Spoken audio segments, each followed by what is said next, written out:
Денеска сме овде каде што продолжува со изградбата црквата Христос Спасител, кој што камен темелник ставивме пред 1,5 година. Основната причина за запирање на градбата на оваа црква беа проблемите кои што ги имаше ктиторот на оваа црква, односно Македонската православна црква, со јавното предпријатие за управување со спортски објекти.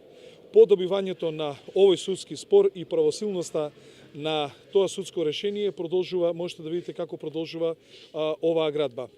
Јас сакам да кажам дека покрај тоа што оваа црква си има свој ктитор, а тоа е семејството Антич, јас лично ќе донирам и моето семејство средства. Исто така по локалните избори и локалната самоуправа ќе донира средства. Во исто време ги повикувам сите граѓани, добронамерни граѓани кои што сакат да го поддржат изградбата на овој православен храм, да донираат средства со цел колку побрзо обезбедиме средства, толку побрзо и овој православен храм ќе се стави во функција на граѓаните на општина Карпош.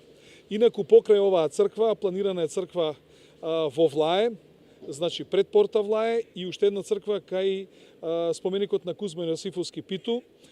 Македонската православна црква е во фаза на рачистување на имотно-правните односи, односно откуп на земјиштето, и по завршување на сите тие процедури ќе отпочнат со изградба и тамо на овие православни храмови. Она што е битно да се знае дека граѓаните на Карпош 3 и Карпош 4 веќе со децении ја чекаат изградбата на овој храм, и како што можете да видите, денеска ќе се врши интензивно бетонирање на темелната конструкција и на темелната плоча и се она што е потребно како фундамент за изградба на оваа црква која ќе биде висока над 25 метри.